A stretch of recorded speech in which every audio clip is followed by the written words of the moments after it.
بەناوی خوای گەورە و میهرەبان بینەرانی عزیز سڵاوتان لێبێ و بەیانیتان باش ئەمڕۆژ لەگەڵ هاوکارم جەلال محەممەد لەگەڵتانە بین لە پەیامی ڕۆژەوە مێ دەکەین ڕگە و پرۆگرامی ئەمڕۆمان جێگەی سوود و ڕەزامەندیەوە بێت بە تا کۆتایی پرۆگرام لەگەڵمان بمێنەوە. سپاس بەناوی خوای پەروەردگار سڵاوتان لێبێت ئازیزان و خۆشەویستانی پەیامی ڕۆژ. ئەم ڕۆژ وەک شوان ئاماژەی پێکرد لە خزمەتانین تا کۆتایی بەرنامە لەگەڵمانە بن. دوو تەوەری ڕۆژمان بۆ ئامادە کردوون، هەردوو بابەت گرنگن و سەردەم و تەوەری ڕۆژ و قسە و باسی ڕۆژن. تەوەری یەکەمیان قسەکردن لەسەر و زیانە کوشت و کاڵیانی کە لە دەشتی شارە زۆر بەتایبەتی بەهۆی سەرماوە بەرجوتیاران کەوتووە کە ئەم ساڵ سەرڕایە و کەم بارانی وشکە ساڵی کە هەیە بەهۆی سەرماوە زیانێکی زۆر بەر جوتیارانی شارە زۆر کەوتووە. قسە لەسەر و بابەتە دەکەین بزانین ئەم زیانانە چین و ئایا چۆن قەرەبووی جوتیاران دەکرێتەوە و لایەنە پەیوەندیدارەکان چۆن هاوکار و پاڵپشتی جوتیارانی دەشتی شارە زۆرن. تەوەری دووەمان لەسەر بابەتێکی گرنگ و ئەتوانم بڵێم زۆر بە بایەخ قسەکەین کە ویژە ئەمڕۆکە با بڵێن هەندێک پشتیوانی نێودەوڵەتی هەیە بۆ هاوڕێگەز خوازان کە ئەمە جۆرێکە لە پاڵپشتیکردن لە بەربڵاوی و فەساد کە بە هەموو پێوەرەکان یاسایی وە بە هەموو پێوەرە شەرعی و ئاینیەکان وە دوور لە کەلتور و بەها جوانەکانی کۆمەڵگەی ئێمەوە کە برەو بە بابەتانە دەدرێت بۆ ئەمڕۆ بابەتێکیشمان تەرخان کردو لەسەر ئەمە کە ئایا بۆچی ئەم پشتیوانیانە دەکرێت بۆ پێویستە چی بکرێت، فشارەکان چۆرن و دەرەنجامی ئەم جۆرە پاڵپشتیانە بۆچی دەگەڕێتەوە و ئەنجامەکەشی چی دەبێت کە ئەمە دوو تەوەری سەرەکی پەیامی ڕۆژی ئەمڕۆمان دەبێت. وەڵایزان هەوڵەدەین لەگەڵ تۆڕی پەیامنێرانمان لە شار و شارچەکان زانێرەکانی ڕۆژ بۆی وێ عزیز بگوازینەوە و دەست پێکیش دەچنە لای پێشبینیەکانی کەشوهەوا با بزانین گۆڕانەکاری لە پلەکانی کەشوهەوا چۆن ڕوویداوە.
بەڵازیزان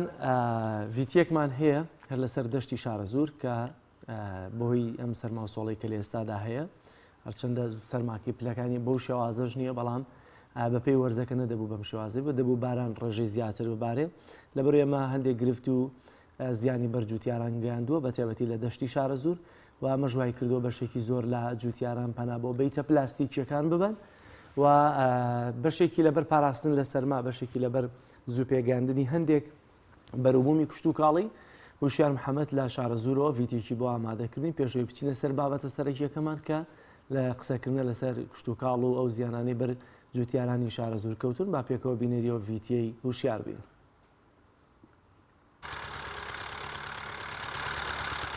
ڕەنگی 6 مانگی بەشێکی زۆری جوتیارانی شارە زۆر کە سەرقاڵی دانشاندنی شەتڵی تەماتە و خەیار و بیبەر و هەنار و دەیەها بەروبوومی دیکەی هاوی نەبوون بەهۆی سەرمای چەند ڕۆژی ڕابردووەوە سەرجەمیان وشک بوون. زەرعکردنە زەرعۆک و خەیار و کاڵک و شووتی و تەماتە و بایجان و ئەمانە کوولەکە و یعنی ئەمەی ساولوا خزمێکمانەیە تقریبان ئەڵێ 10,000 کوولەکەم داکردێ هەر دەکەی فەوتاوە. ئەمە بە حکمی فەوتانەکەی بە حکمی سەرمایە. من خۆم 3,000 کاڵک و 3,000 شووتی ئەمە کردی 6,000 ئەمە هەر فەوتاوە. ئەمە لێرا خزمێکمەیە لێرا تقریبان ئەویش 15 ساعت شووتیە ئەمە هەرفەوتاوە ئەمە بە حکمی ئەوەی کە ئێمە زۆرمان زوو کردمانە و کەوتینە سەبەری سەرما و ئیتر ساڵی وشکە ساڵ بوو تا ئەم دەخەیشە ئەمجاوەکو پێویستیش باران نەباری بۆیە خەڵک ئاوای لا ئەمجا ئەم دەشتەیش تۆ ئەیبینی هەمووی دەشی فەلاعەتە و خەڵک خەریکی فەلاعەتە بە زۆری شوێنی وڵات و حیوانمان نییە بەخێویگەین خەڵک نیوەی خەریکی ئەوە بێ نیوەی خەریکەوە بێ هەمووی خەریکی فەلاعەتە زەرەرزیانێکی زۆرمان کردووەکو جوتیارانی دەشتی شارەزور و هەڵەبجەی تازە پێنجێن هەڵەبجەی شەید گشتمان هەمومان تووشی زەرمەندێکی زۆر بووین ئەچیمان کرد لە مانگی 11 تا ئێستا خەریکین هەمی دەفع بۆ هەمی تەواو بوو ئێستا دووبارە لە یەکەوە دەست پێکەن و سفرۆ چونکە بەڕاستی زەرەرێکی زۆرمان کرد پێویستە لایانی پەیوەندیدار بە زووترین کات ئاوڕێک لە ئەم نەهامەتی جوتیارە باتەوە. جوتیاران هیچ شاوەڕوانێکی ئەو تۆیان لە حکومەت نییە تا ئەوەی قەرەبوویان بۆ بکاتەوە بەو پێی لە ماوەی ڕابردوودا هیچ کات لایانی پەیوەندیدار وەک پێویست بەدەم داواکاریەکانیانەوە نەبوون و نابن. جێگیری بەڕێوبەری کوشت و کاڵی شارەزوور ڕای دەگەێنێت لە ساڵی 2014 بە هەمان شێوە سەرما زیانێکی زۆری لە جوتیاراندا ئەو کات و ئێستاژ فەرمانگەکەیان نەیتوانیوە و ناتوانێت هیچ کۆمەکیەک پێشکەش بە جوتیاران بکات. بە تەئکید هەیە بەڵام وەکو تەخمینێکی کە ئەسڵی کە کردوێتمان بیزەبت ئامارەکەمانە بەلەسەیان بڵیان چەندە بەڵام بە شێوەیەکی عام زەرەر و زیانی زۆری داوە بە تایبەت داری گوێزیش سەلەم کاتانە ئەو چلە ناسکانی گوێز ئەویشە سووتێنێ واللهی ئێمە تەنها ئەوەیە مەگەر داوا لە حکوومەتکەن بۆ کە خەرەبوویەک هاوکاریان بکاتەوە ئێنا ئێمە وەکو هیچ شتێکمان لەلایەن تا ئێستا بتوانین هاوکاریان بکەین نا بەو شتە هیچ شتێک نەکراوە بزای هیچ شتێک نەکراوە خەرەبوو. زیانی سەرماکە دەشتاییەکانی شارەزووری بەبێ جیاوازی گرتەوە و جوتیاران ناچار بوون بۆ ساڵانی ئایندا لە کاتێکی درەنگتر بەرهەمەکانیان دابچێنن چونکە تەواو بۆیان ڕوون بۆتەوە حکومەت هیچ باکێکی بە بەرهەمی جوتیارانی ناوخۆ نییە و پێویستە لەمە دووە خۆیان زیاتر خەمخۆری ڕەنج و ماندووبوونی خۆیان بن. وشیار محەممەد کەناڵی ئاسمانی پەیام دەشتاییەکانی شارەزوور.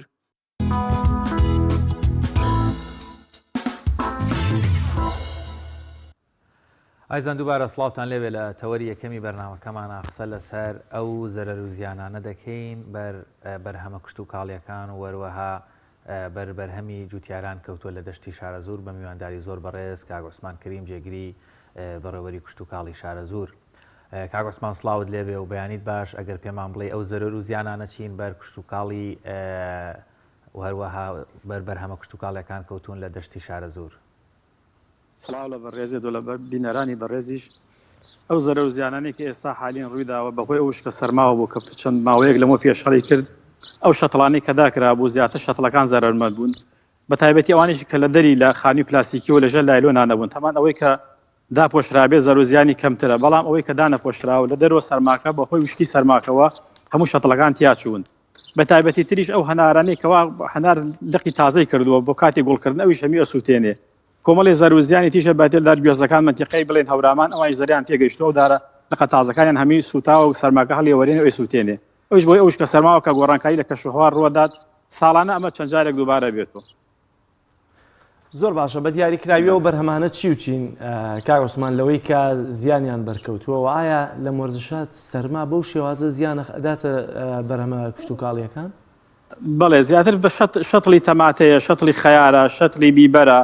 شەتڵی باینجانەوەی کە داکراون لە دەرەوە بە پێشوەختیش داکراون تەمان ئەمانە ئەگەر لەژێر لایلۆن و داپۆشراوە نەبێت ئەمە سەرما کاریگەری هەیە بۆیان بەڵام ئەگەر داپۆشراو بن کەمتر تەسیران لێکات چونکە خۆی شەتڵ داکردن عادەتەن لە مانگی سیا بەڵام جوتیار بەهۆی ئەوەی کە ئێستا خۆی خانووی پلاستیکی و لەژێر لایلۆن ئازەرعاتەکرێت تۆ زۆر شەتڵەکان داگەن تەسیری سەرماکە تەسیری دەکردو بڵێ. باشە کاک عوسمان هۆکارەکەی بەشێکی بۆ ناگەڕێتەوە جوتیار لەبەرەوەی کە ڕەنگە وەرزی بە بازار خستن دوجار کەمێک لای ئێمە بۆ نمونە دەرفەتەکە بەهۆی قەدەغەکردنی هەندێک بەرهەمی دەرەکی و ئەمانە وای لێ بکە ناچار بێت جوتیار زووتر بەرهەمەکەی پێ بگەێنێ بۆیە ناچارە ئێستا یا دەبێت زوو بیچێنێ یا دەبێت بیکاتە ژێر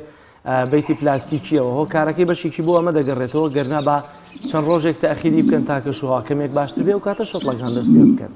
بە تاکید و بەشێکی سەرەکی گەڕێتەوە بۆ ئەوان چونکە جوتیاریش پێوە پێشوەخت پەلەی ئەوەی دیکە بۆ بازارکردنەکەی بکاتە بازارەوە بەڵام ئەوەی کاکرێتە بازارەوە زیاتر لە خانی پلاستیکی ئەبێ بەرهەم بهێنێ نەک لە دەرەوەی خانی پلاستیکی. زۆر باشە کاگۆسمان دەرفەت ماوە بۆ ئەو بەرهەمانەی کەوا با بڵێن فەوتاون یاخود سەرماکەتێکی یاون و سوتاون دووبارە بچێنرێنەوە یاخود شەتڵ بکرێنەوە چکە شەتڵی تەماتە پێم وانە هێشتا دەرفەت لە دەستچوو بێ جوتیاران بتوان وەجبەیەکی تر لەو شەتڵە بچێنن بەڵام ئەو بەرهەمانە چین کە بڵێن ئیتر دەرفەت نەماوە یان هەر بۆ ئەم ساڵە کرێ زیانیان بەرکەوتوێت و دروست نەبنەوە بەتاکی دەرفەت ماوە ئێستا حالیان بۆ شەتڵی تەماتە ماوە بۆ خەیار ماوە بۆ بیبەر ماوە بۆ تەماتە بەڵام ئەوی تۆزێک کە تەخیر بێت شەتڵی تۆزێک تۆوی کاڵەکە تۆزێ بە تەخیرتر سەوزەبن لەگەڵ تۆوی شووتیە ئەینا کاتەکە ماوە کاتە توان دەرفەتیان ماوە توان جای دایچێنەوە لە بۆی بتوان بەرهەمی بێنە جارێکی تر زۆر باشە کاوسمان کەواتە ناچارن دەبێت لەم کاتەیە بەیتی پلاستیکی بەکاربێن گرنگترین ڕێنمایی وە پاڵپشتی و هاوکاریەکانی ئێوە وەکو کشتتوکاڵی ناوچەکە چییە بۆ جوتیاران وڵی بیتی پلاستیکی بە تاکید شتێکی پێشکەوتۆ و کارێکی زۆر باشە گەر شواب بتوانێت بەڕێکوپێکی بەکاری بێنە بەڵام بیتەکان زیاتر زۆر ئیسێهلاک بوون و کۆد بوون جوتیار کەم احتیمامی پێدا کەوا ئێستاکیانە خزمەتێکی باشی بکات بەڵام ئەوەی کەوەکو لای ئێمە کە ڕێنمایی بکرێمە ساڵانی پێشوو لایلۆنمان داوە پیان بۆ جوتیارانی کەوا خانی پلاستیکیان هەیە ڕێنماییان بۆ سەرکانیان دەکەین چەند جارێ ئەوەی کە لە بەردەساوێ بتوانین هاوکاریان بکەینمە بە پێی توانای خۆمان هاوکاریان دەکەین کەواتە ئەو توانایە چەندە وایە حکوومەتی هەرێمی کوردستان لەم کاتەیە هەم بۆ زیانی جوتیاران و هەم بۆ پاڵپشتیەکانیان هیچ بودجەیەکی تایبەت تەرخان دەکرێت بە تایبەتی بۆ شارە زۆر وڵی بەڕێزیشتان و خەڵکانی تریش هەموو بینەران لەوانێ بزان بۆی قەیرانی داراییەوە چەند ساڵێکە هیچ بودجەیەکمان لە بەردەستانیە ئێمە تا بتوانین ئێستا حالێنە بەڵام بە تەمای ئینشاءڵڵا لەم کاتەی داهاتووە گۆڕانکاری لە شتەکان بگرە وەزارەت بتوانێت بودجەیەکی بۆ تەرخان بکرێ و هاوکاری جوتیارەکان بکەین بەڵام ئێستا حالێن هیچ شتێکمان لە بەردەستەوە هاوکاری تا بتوانین هاوکاریان بکەین کاگۆسمان ئەگەر ئامارێکی ورتان لابێ ئەو بەرهەمانەی بە تایبەت سەرما زەرری لێداون یاخود زیانی لێداون ئەوە وتمان شەتڵەکانەکرێت دەرفەتیەوە هەبێت دووبارە بچێنرێنەوە بەڵام ئەو دار و درەختەی هەنارە گوێزە یاخود ئەو بەرهەمانەی تر کە ڕەنگە ئیتر گوڵەکەیان یاخود گەڵاکەیان سوتابێ وەرزیان بەرهەمیان کەمتر بێ بۆی هەر لێستەوە ئامارانە لە بەردەست بن بۆ کاتی پێگەیشتنی بەرهەمەکان بتوانن مامەڵەی لەگەڵ بکەن یاخود قەرەبوو بکرێتەوە بە کۆمەڵێک بەرهەمی ناوچەی تر بڵێ وڵای وەکو ئامارێکی داتایەکی تەواو دقیق نیمانە بەڵام ئەوەی کە باخ بێت سە قەیسی گوڵەکەی هەڵوەریەوە کە سەرما لێدا بێ گوڵی کرد بێ گوڵی قەیسی بەعام هەموو هەڵوەریوە زیاتر قۆخ زەرەری پێگەیشتووە هەناری سایسە گوڵی نەکرێت تا بتوانین بڵێ هەنارەکە بەڵام هەنار سەرپالە تازەکانی وشک بووە بۆی سەرماکەوە یانێ ئەکرێ بڵین بۆ ئەم بەرهەمەکانی ئەم ساڵی قەیسی و خۆخ و بەشێک لە هەنار و گوێز ئەم ساڵ کەمترە بێ ئەمە وا کات بەرهەمیان کەمتر بێ وڵای احتیمال زۆرێکە کەمتر بێت بڵێ زۆر باشە گرنگترین ڕێنمایی ئێوە لەم وەرزەیە بۆ جوتیاران جیاواز لەوەی کە ئێستا لە دەستەر شەتڵەکان و زیانەکان هەیە ئێوە چیتان هەیە بۆ جوتیاران و ئایا جیاوازی ئەم ساڵ لەگەڵ ساڵانی ڕابردوودا هەیە بە تایبەتی بۆ هۆی کەمی ڕێژەی بارانبارینەوە بەڵێ وڵی تەنها ئەوەیە ئێمە بتوانین ڕێنمایی جوتیار بکەین بۆ ئاودانەوە کە توانای ئاودانی گەرمەکانی هەیە ئەوەی ئاوی گرتو بتوانێت ئاوی بدات چونکە باران ساڵ بە ڕێژەیەکی خەم بە جەناب تازان باران زۆر کەم باریەوە بەنسبەت شارەزوی ئێستا کاتی بارانبارینە بۆ کاتی پێگەیشتنی بەرهەمی گەنم لەم کاتا زۆر پێویستی بە بارانە بەڵام ئەو شوێنانەی کە بەراون ئێمە ڕێنمایی ژناکە بچێت گەرمەکانیان ئاو بدەن بەڵام ئەوشی کە دێمەوە دەسەڵات هیچ کەسێکمان نەی ئێمەش و ئەوە نیشانیە چاوەڕوانی بارانەکەینەوەمان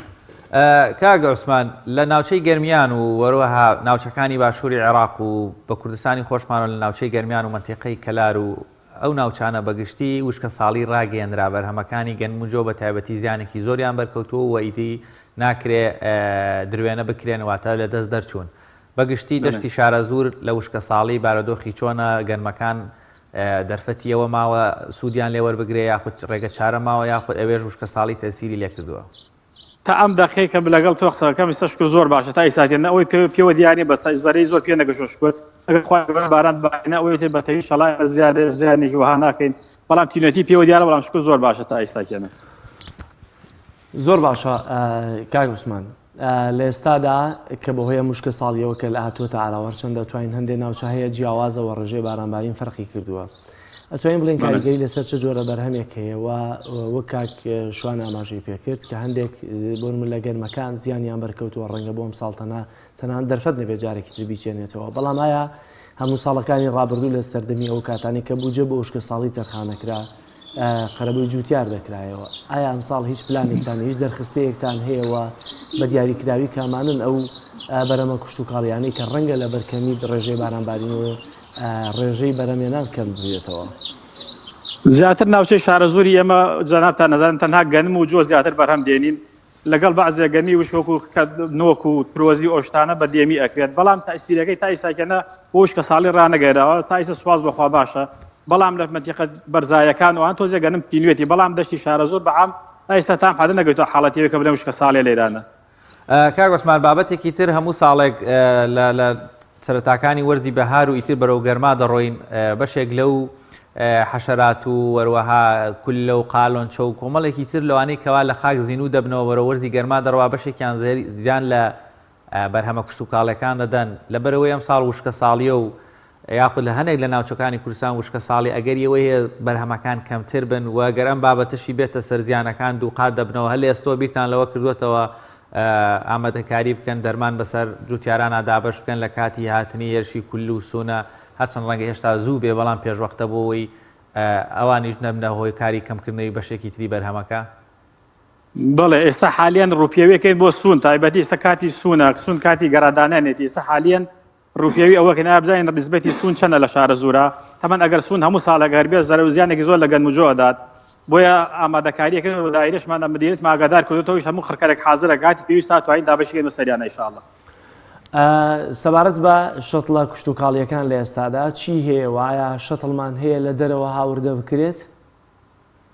تا ئێستا شەتڵی ناوخۆیە فەلاح ئێمە هی ناوخۆ زیاتر بەکارکردن و شەتڵانی کە لە بازاڕ هەیە فەلاح خۆی دایچێنێ خۆی لە خۆیان دایچێن لە هاوردەکری دەرەوەمان تا ئێستا بەنی بۆ شێوەیە نیە نەخێر. بەڵام باز لەوە دەکرێت عادەتەن دەشتی شارەزوور بەشێکی زۆریشی تەماتەیە باز لەوە دەکرێت شەتڵی تەماتە لە بازاڕدا ئێستا کەمە. بەڵێ ئێستا شەتڵەکە حالیان کەمە بەڵام ئێستاش کاتی داچای ئێستا دەست پێیەکە بۆ شەت تەماتە داکردن بەڵام ئیتر ئەوەی جوتیار خۆی زیاتر خۆی شەتڵەکەی خۆی بەکارهێنێتەوە. کاک عوسمان ئەی زۆر جار لەبەرەوەی هێشتا شەتڵەکە با بڵێن وەجبەی دووهەم ئەکرێدا بنرێتەوە یان حاڵەتی ئاسایی کاتی چاندنی شەتڵ ڕەنگە هێشتا ئیتر ئێستا بەرەبەرە کاتیەتی یان لە عەرزەکەش بچێنرێ زۆر جار باز لەوە دەکرێت کۆمەڵێک زەوی زۆر بە بەرهەمێکی دیاریکراو دەچێنرێن وە کۆمەڵێک بەرهەمیش کەمترە ئەمەوا دەکات دواتر بۆ بازاڕکردن گرفت دروزە بێ بۆ نمونە ڕێژەی خیارێکی زۆر هەیە بەڵام لەو لاوە ڕەنگە ترۆزی کەمتر بێ یاخود ترۆزیەکی زۆر هەیە تەماتە کەمترە یعنی ئەم هاوسەنگیە ئێوە هەوڵتان نەیاوە جوتیاران تێبگەن کە دەبێ بە شێوازێکی هاوسەنگ تەواوی بەرهەمەکان بچێنن بۆی لە بازاڕکردنیش گرفتیان بۆ دروست نەبێ. بەڵێ زیاتر جوتیار چاوەڕوانی بازاڕەکە ئەوەی کە لە ساقی بێتەوە ڕۆژانە بۆی بەرهەمەکەی ڕۆژان چۆن ساق بێتەوە ئەو ساڵی ئەگەر بڵێن خیار زۆر دەستەرفە بێت احتیمال سەر ئەوەکە چاوەڕوانی ئەوە ناکات بۆ پلانێک دابنێ بۆ ساڵی ئایندا ئایا بەرهەمەکەی بگۆڕە یاکو بیکا بە شتێکی تر بەڵام زیاتر ئەوان بەرهەمێک بەکاتێن کە لە باز زووتر بۆیان ساق بێتەوە وەکو خیار و تەماتە و ترۆزی ئۆشتانە بەڵامی تر زیاتر چاوەڕوانی بازار ڕۆژانە بزان چۆن ڕۆل بازار ساقی کاتەوە لە بازاڕە. زۆر باشە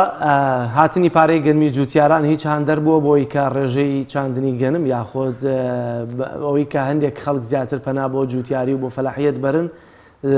ئەمە ڕێژەیە زیاتر بووە و ئێستادا پارەی جوتیاران کە بازدەوە دەکرێت هاتووە دابش دەکرێت جوتیارانی ناوچەکەی ئێوە چی پارەکەیان وەرگرتووە یا ڕێژەتان چەندە کە هێشتا ڕەنگە پارەی گەنمیان وەرنەگرتی بێت؟ وڵی زیاترەوە پەیوەستە بە سایلۆکانەوە لە لای ئێمە ئامار و شتانی پارە وەرگرتن نییە بەڵام ئەوی کێمە ئاگادار بین ئەڵە بەنیوە دێ لە 2014 و 2015 و 16 بە نیسبەتێک دابەشەکرێ بن لە ساڵ 50 بەڵام زیاتر هاندەرێکی زۆر باشە بۆ جوات تەمان ئەگەر جوتیار پارەی بەدەستەوە بێت زیاتر ئەتوانێت برەو بە کارەکەی خۆی بدات. ئەی بەرهەمی بازاڕکردن لە گەرچی ڕەنگە ئەمەش لە چوارچەوەی کاری ئیداری بەڕێستان نەبێ بەڵام ناوچەی شارەزوور هەمیشە گرفتی لەوە هەبوو لە کاتی پێگەیاندنی بەرهەمەکان شوێنی ساختکردنەوە شوێنی هەڵگرتنی بەرهەمەکان یاخود هەتا بۆ ماوەیەکی کورتیش بێ ئەلوەکان ڕەنگە بەڕات و ساردکەرەوەی ئەوەیان تێدا نەبێ ئەمە گرفتی دروست کردووە لە ئەم ساڵا هیچ لایەنێک لەلایەن کەرتی تایبەتەوە بێ یاخود حکوومەتەوە بێ هیچ گۆڕانکارێک ڕووی نەداوە بەراورد بە ساڵی ڕابردوو. وەڵاهی باوەڕ ناکەم شکۆ زیاتر لە ئەلوەکان ساقی بێت و ئەلوەکانی ساردکەرەوەیان تیان نییە تا بتوان بەرهەمەکانیان بۆ هەڵبگرن بەڵام کۆمەڵێک کۆمپانیا ئاڵن گوایە بە تەمان کۆمەڵێک ساردکەرەوە دروستکردن ئینشەڵا بە تەمای ئەوەی نەگەرخوا کرد جودا سوودی لێ بینێ ئینشەڵا. هیچ پرۆژەیەک تەقدیمی لایەوە کراوە لەسەر ئەم ساردکەرەوانە ئێستا بۆ نمونە لە گرمیان هەیە لە شارەزووریش حەق وایە هەبێت لەوەرەی بەشێک ڕەنگە پێنجوێنیشی بێتە سەر وە ناوچەکە فراوانە دەشتێکی فراوانی هەیە و بەروبوومێکی کشتتوکاڵی زۆریشی هەیە. بەڵێ تا ئێستا لای ئێمە نەوەڵاشتی وانە هیچ پرۆژێک لای ئێمە نییە. کاک عوسمان ئەی ڕێنمایی بەڕێستان چییە بۆ یان لە چوارچێوەی بەشێکی زۆر ئێستا هاوڵاتیان دوایەوەی بەرهەمە کشتتوکاڵیەکان دواتر لە بازاڕە قازانجێکی زۆر ناکەن یاخود بەرهەمێکی زۆر ناکەن بەشێک لە با بڵێن جوتیاران عەرزەکانیان زەویە کشتتوکاڵەکانیان دەگۆڕن بە باخ ئەمە بۆ هەموو کەس مافی خۆیەتی یاخود دەبێت لە چوارچێوەی بڕیار و ڕێنمایی لایانی پەیوەندیدار و بە دیاریکراویش با بڵێن لایانی کشتتوکاڵەوە بێت دەبینین لە دەشتی شارەزوو ڕێژەیەکی زۆر باخ دروستکراوە باخانە سربەخۆ دروستکراون بە پێ ڕێنمایی بەڕێستانن لە جۆری ناشتنی نەمامەکان لە جۆری هەر مۆڵەتی دروستکردنی باخەکە ئەگەر ڕێنمایەکان و وەروە ڕوونکردنەوەکمان لەو بارەوە بۆ بدەیت بەنسبەت با خۆ ڕێنمایی لای ئەمە کەسێکەوێ باخ دروستکا بێت زەویەکەی لایکەن لە پێنج دوانم کەمتر نەبێت ئەوێ زەویەکەی بەراو بێت ئەوێ زەویەکە شیاو بێت بۆ ئەو باخە بەڵام زۆربەی زۆریە توان بڵێم نسبەتێکی زۆر لەو ژیانە کە باخیان کردو هیچ پەیوەستێکیان بە دایرێک کشتتوکاڵیوە نییە بە پەیوەندیان بە ئێمە نەکردو خۆیان سەربەخۆ دروستیان کردووە و خۆیان چاودێریشی ئەەکەن لەبەرەوەی ئێمە مۆڵەتمان پێ نەداون کۆمەڵێکی زۆر مۆڵەتیان نییە لە باخان بەڵام هەشە بە پێ ڕێنمایەکان کردوێتی و باخەیەکی سەرکەوتو بەڵام زۆربەی زۆریان بڵێمە توام لە نیو زیاتریان کەەوە خۆیان دروستیان کردو باخان پەیوەندی بە ئێمە نەکردو باشە خۆیان دروستیان کردووە زیان بە بەرهەمی ناوچەکە بە عەرزەکان وەروە ئەو دارانەی ناشتویانە ڕەنگە کەسێک ئەگەر ڕێنمایی کشتتوکاڵ وەربگرێ لە هەندەسەی ناشتنی نەمامەکانی لە جۆری نەمامەکان لەو بەرهەمەی کە بەرهەمی دێنێتەوە ڕەنگە جیاوازتر بێت لەوەی بە شێوازێکی هەڕەمەکی بچێت کۆمەڵێک نەمام بچێنێ ڕەنگە باش نەبن ڕەنگە عەرزەکەش خراپکە و بەرهەمی باخەکەشی باش نەبێت لە کۆتاییە بە شێوازێکی گشتی ناوچەکە زەرمەند دەبێت بەتاکید ئەگەر ڕێنمایی وەرگێ پێ ڕێنمایەکەی بکات سوودی زۆرتر و قازانجی زۆرتر بێت بەڵام کەنەیەت ئێمە توانام خۆ ناتوانین بڕێن ڕێگری لێ بکەین بڵێن نابێت دروستیگەی بەڵام ئەو کاتۆ لە ئێمە پێ ڕێنمایەکە کردی زۆر سوودی باشتر و بەرهەمێکی باشتریشی بووە زۆر باشە کاوسمان کە ئەگەینە وەرزی بەتایبەتی پێگەشتنی بەرەمە کشتتوکاڵیەکان ئیدی لەبەرەوەی کە لەو کاتانەشا بەرهەمی کشتتوکاڵی لە دەرەوە هاوردە دەکرێت زۆر جار جوتیارانی شارەزور ببورن لەگەڵ پێنجوێن دەستمە ناڕەزایی دەکەن کامانەوە بەرهەمانی ئەو کاتانەی کە پێدەگەن لای خۆمان پێویستە هاوردەکردنیان لە دەرەوەی وڵات قەدەغە بکرێ گرنگترین مەعاناتی جوتیار لەم کات لەو کاتانەیە چیەوە ئێوە چۆن نەتوانن هاوکار و پاڵپشتیان بن زیاتر ئەو بەرهەمانەی کە لە ناوخۆ هاوردەگەێت تەماتەیە لە دەرەوە هاوردێک بە ناوخۆ زیان بە ناوخۆ بگەینێت تەماتەیە شووتیە بڵێن خەیارە ئەو بەرهەمانی کاتێکی شارەزور پێگایەمەتی شوێنەکانی تر تەبان زەروزیان بە جوتیارەکان دەکات ئەو کاتێکەوە سەر وەزارەت و سەر دەواازە سنووریەکان ئەتوان ئەو کاتانە بە پێی پێویستات ڕێگریان لێ بکەن تا بەرەمەکانی ناوخۆ ساغ بکرێتەوە بە جوتیارەکان زۆر باشە گرنگترین سەرچاوە ئاویەکانی ئەمڕۆی جوتیاران چی هەیە چووکە دەزانین ئەمڕۆ ڕێژەی ئەمساڵ ڕێژەی باران بارین کەم بوو سەرچاویەکان زیاتر بۆ جوتیارانی ناوچەکە چییە؟ وڵا زیاتر سەرچاوی ئێمە بارانە بارانیش کە نەبووی تە سەرچاوی ئاوی تەنها جۆگە و چەمەکانمانەوەش بە نسبەتێکی زۆر کەمیان کردو ئاوەکە زۆر کەمەوە بەشی پێداویستی جوتیارێکیان ناکە لە ڕاست هەندێک گرفت هەبوو کە ساڵی ڕابردوو ڕوویدا لە دەشتی شارەزور بەکارهێنانی هەندێک دەرمانی کیمیایی بۆ زەویە کشتتوکاڵیەکانیان کە بینیمان پار زیانی بەر تەناندا ئاژەڵدارێکیش کەوت کە چەندین سەر مردارە بوویەوە بۆیە دەمەوێت بزانم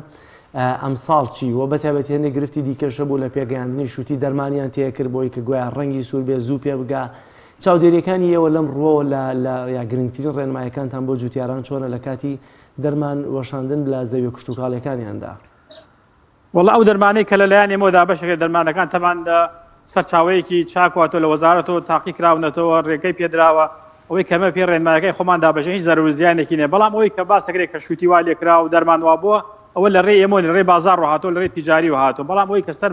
لای ئێمە بۆ وەریگرتووی زەرورزیانێکی نیە بۆ بگرە قازانجێکی سوودێکی باشیان لێ کردووە باشە لە بازار هیچ جۆرە فیلتەرێک چاودێریەک ناکرێت لەسەر ئەم جۆرە دەرمانانی کە لە دەرەوە هاوردە دەکرێن و بە قاچاق لە بازاردا بەسەر جوتیاراندا ساغ دەکرێنەوە وڵای ئەوە زیاتر پەیوەستە بە دەواازە سنووریەکان و لە ڕێ دەواازەکان و هاوردەکرێت چۆن تێت و چۆن نایێت ئەوە زیاتر پەیوەندی بەوانەوە هەیە زۆر باشە کاگۆسمان من دەمەوێت دووبارە لەسەر بابەتی سەرچاواویەکان بە تایبەت لەو ساڵانەی کەوا ڕێژەی بارانبارین کەم دەبێتەوە و نیوە وشکە ساڵەیەک دروست دەبێت جوتیاران گرفتی ئاودێرانیان دەبێت یاخود باخەکان لە سنووری کاری بەڕێزان وە لە دەرەوەی سنووری کاری بەڕێزیشتان بەگشتی لە ناوچەی دەشتی شارەزور و بناری دەشتی شارەزور ئەمانە جوتیاران داوای ئەوەیان هەیە یاخود ئەو گلەیان هەیە کە کۆمەڵێک سەرچاوی ئاو هەیە ئەم سەرچاو ئاویانە لە کۆنەوە بۆ بابەتی دەشت و کشتتوکاڵ و باخەکان سوودیان لێوەرگیراوە بەڵام ئێستاگە لە ڕێگەی بۆری گەورە گەورەوە نەقل کراون بۆ سنتری شار و ناحیە و شارۆچکە گەورەکان واتە ئاوی کشتتوکاڵ و زراعیەکە بۆ بابەتی شارنشینیکە بەکاردێت لە کاتێکا دەبوو حکوومەت پرۆژەی تری هەبێ یاخود جۆرێکی تر ئاو پێیابکە بۆ ئەو شوێنانە ئەمەش زیانی گەیاندووە بە ڕێژەیەکی زۆر لە جوتیار ئێوە لە سنووری چوارچێوەی کاری خۆتانە هەڵتان نەیاوەگە لەم حاڵەتەتان هەیە ڕابگیرێت یاخود ئەگەر ئاگاداری کشتتوکاڵی ناوچەکە بن بەگشتی ئەمە تا چەند زیانی بە کشتتوکاڵ و بە جوتیاران گەیاندووە.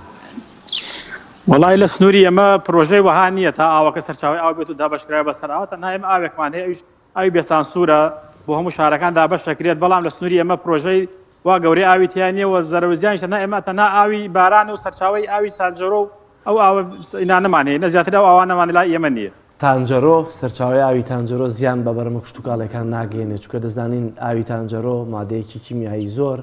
و ئاوێکی زۆر پیسە بە هەموو پێوەڕەکانەوە. بەڵێ بەتاکی زەگەنە بەڵام تا ئێستا لای ئەمە بە شێوەیەکی ڕاستەخۆ بەکار نایات بۆ زەراعەت بەکارهێناندن. بڵێ زۆر سپاس بۆ بەڕێز کاک عوسمان کەریم جێگری بەڕێوەبەری کشتتوکاڵی شارەزوور سپاس بۆ ڕوونکردنەوە زانیارەکانت سەرکەوتوو بوون ئومێد دەکەین ئەم ساڵ ڕێژەی بارانبارین گەرچی هێشتا دەرفەت ماوە خی گەورە بە ڕەحم و میهرەبانی خۆی زیاتر بکات و باران ببارێ و جوتیاران سەرکەوتوو سەلامەت بن و وەروە زەرروزیانی کەمتر بەر هەموو لای بکەوێت. بینەرانی عزیز ئەم بڕگەشتمان زۆر سپاس بۆت کاک عوسمانیان بە کۆتاگەشت. ناوڕێکمان هەیە جەلال دێنەوەلاتە. تۆپ ئارت تاکە بریکاری تۆڕی میدیایی کۆمەڵ بۆ بەرهەمهێنان و بڵاوکردنەوەی ڕێکلام. ئەتەوێت باجلێکی کوردی کەشخە و جوانەوە دەرکەویت و بەهارەکەت زیاتر ڕازاوە بکەیت ئەوە سەردانی قوماش فرۆشی عیسا هەورامی بکە بە بۆنەی نزیکبوونەوەی وەرزی بەهار. قوماش فرۆشی عیسا مۆدێلی نوێی قوماشی هێناوەتە بازارەوە بە کوالێتی بەرز و ڕنگ و مۆدێلی ناوازە و هەرزانترین نرخەوە. ئەم بەهارە گەرەتەوێ باجلێکی جوانی کوردەواریەوە دەرکەویت ئەوە قوماش فرۆشی عیسا لەبیر نەکەیت. ناونیشان سلێمانی کانیاسکان نێوان مزگەوتی گەورە و قوتابخانەی گۆیژە قەڵای دمدم تەلاری شێخ مستەفا بازاڕی زێوەری نوێ دوکانی ژمارە 8 ژمارە تەلەفۆن 0972 105 71 37 0951 111 90 73 قوماش فرۆشی عیسا هەورامی.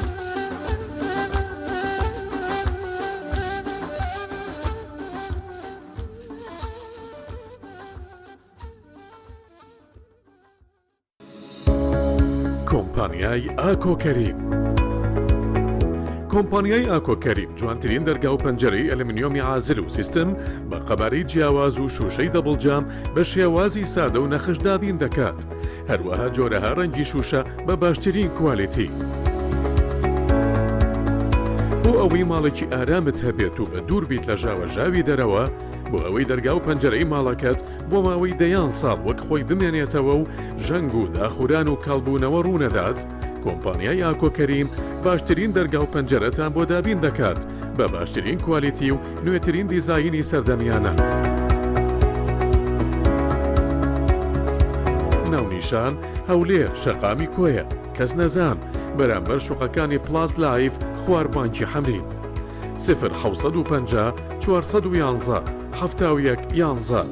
0950 411 81 11.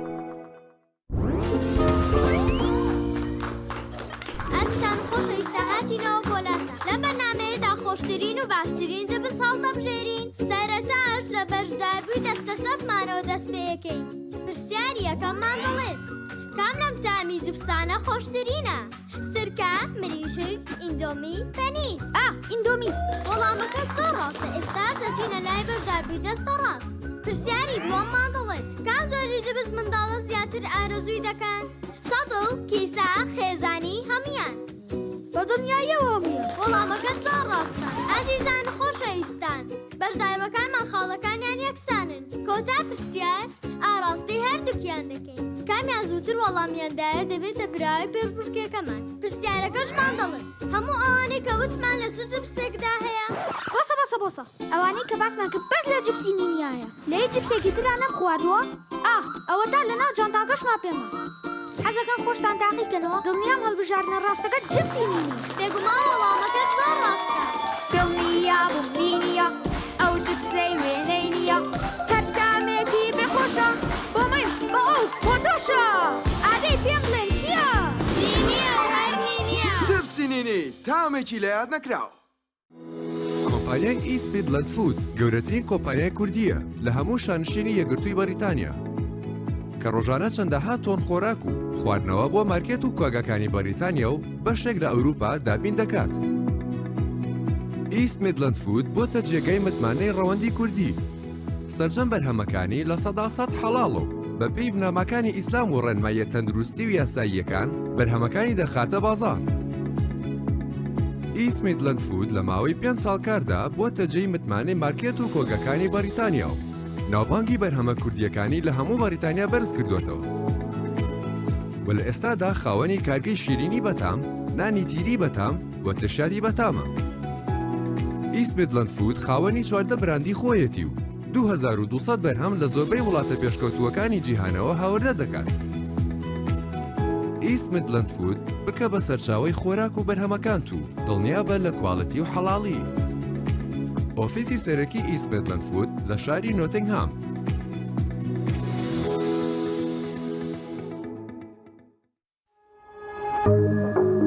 تۆپ ئارت تاکە بریکاری تۆڕی میدیایی کۆمەڵ بۆ بەرهەمهێنان و بڵاوکردنەوەی ڕێکلام.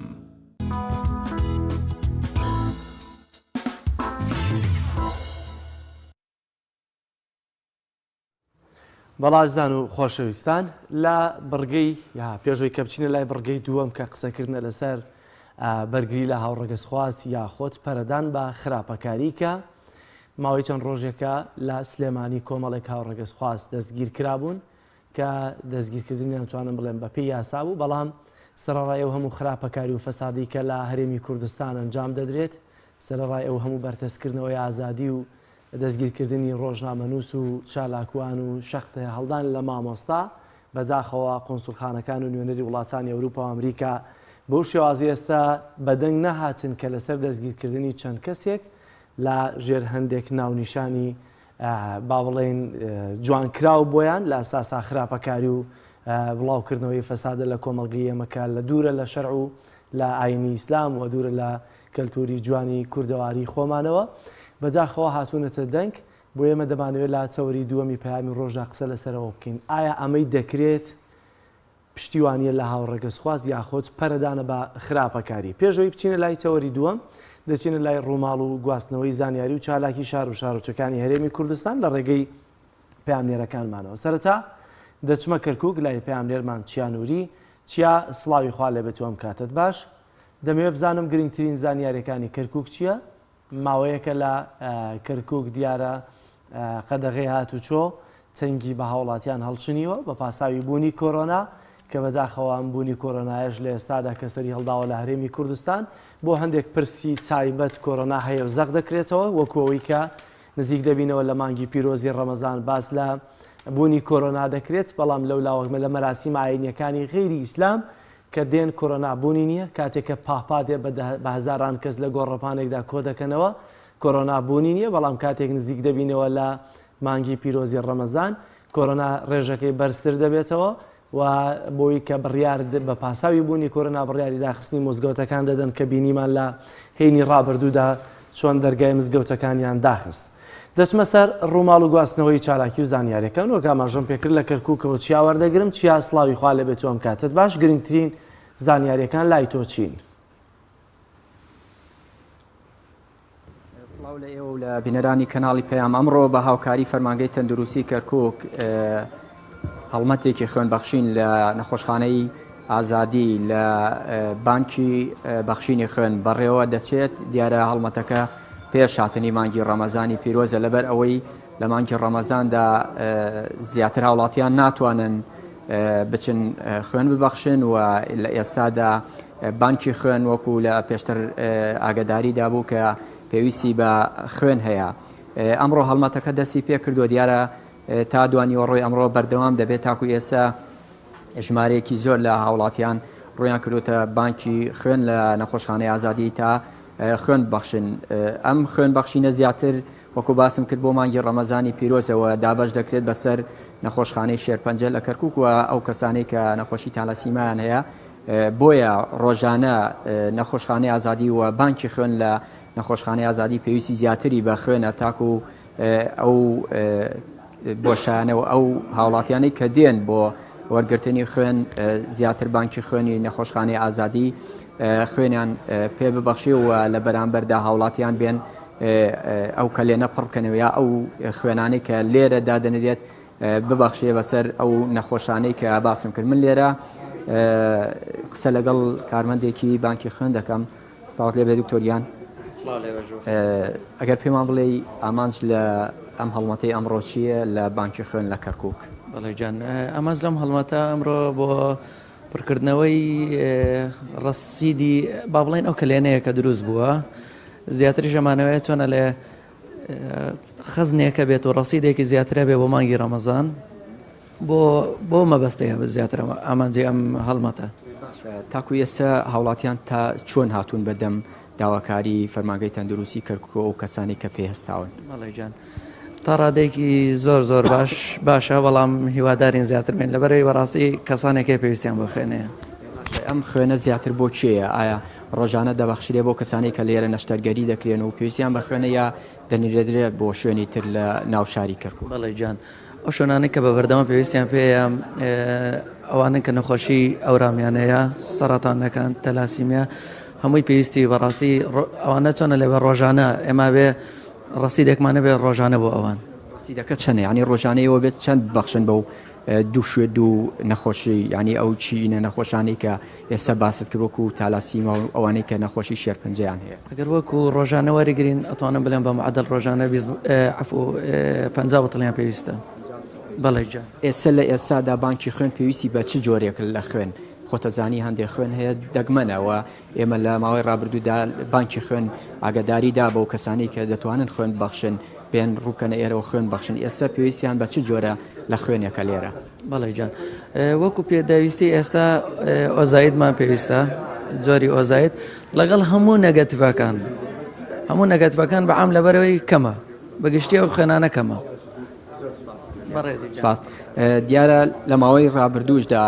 هەم نەخۆشخانەی ئازادی بانکی خوێن لە نەخۆشخانەی ئازادی هەم ئەو ڕێکخراوانەی کە ڕێکخراوی خوێنبەخشینیان دروست کردووە داوایان کردووە لەو هاوڵاتیانەی کە دەتوانن خوێن بەخشن ڕووکەنە بانکی خوێن و ڕووکەنە نەخۆشخانەی ئازادی تا خوێن بەخشن. لەبەرەوەی وەکو باسمان کرد لە مانگی ڕەمەزاندا بە تایبەت ئەو هاوڵاتیانە ناتوانن خوێن بەخشن بۆیە دەکرێت لە پێش ڕەمەزان خوێن بەخشین دەست پێ بکەوە بە پێ زانیاریەکانی ئەمە لە هەفتەی داهاتوو پێش مانگی ڕەمەزان هەڵمەتێکی دیکەی خوێن بەخشین دەست پێ دەکات بۆی لە مانگی ڕەمەزان ئەو بۆشایانەی کە هەبووە پڕ بکرێتەوە هەم لە بانکی خوێن هەم لە نەخۆشخانەی شێرپەنجە و هەم بۆ ئەو نەخۆشانەی کە نەخۆشی تالاسیمیان هەیە. زۆر سپاس بۆ پامنێرمان چیانوری کە لە کەرکووکەوە زانیاریەکانت بۆ گواستینەوە چیا سپاس دەکەین. بەڵای زانە چینە لای هاوکارمان ئیدریس لە هەولێر لەگەڵمانە. ئیدریس سڵاوت لێبێ و زانیاریەکانی هەولێر لای تۆ چین؟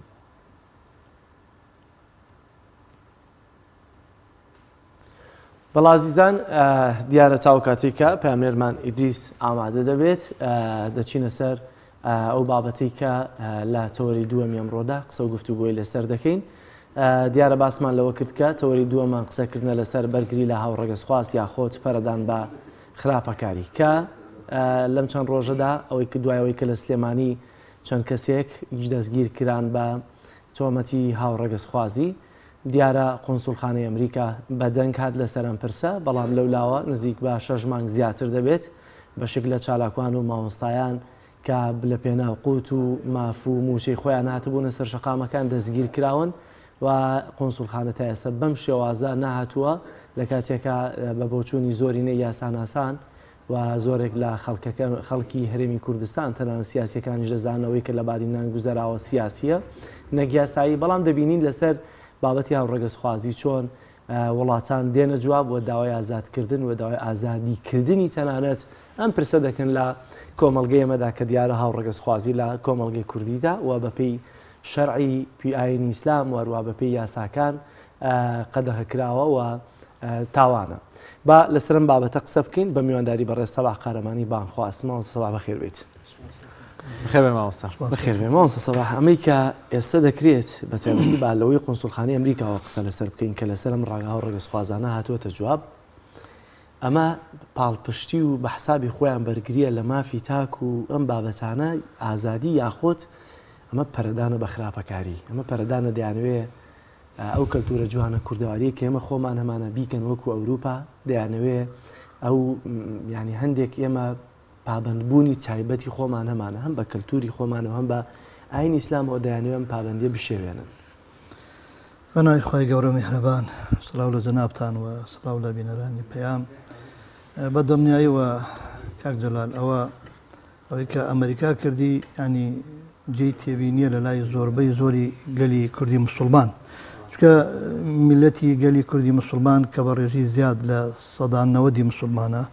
پابندە بە ئەو ئاکارە جوانانەی کە سەرچاوی گرتووە لە ئیسلامەوە و بووە بە نمونەیەک و ڕنگدانەوەیکی جوان لە کولتوری کوردەواریە. ئەوەی کە ئەمریکا کردی لە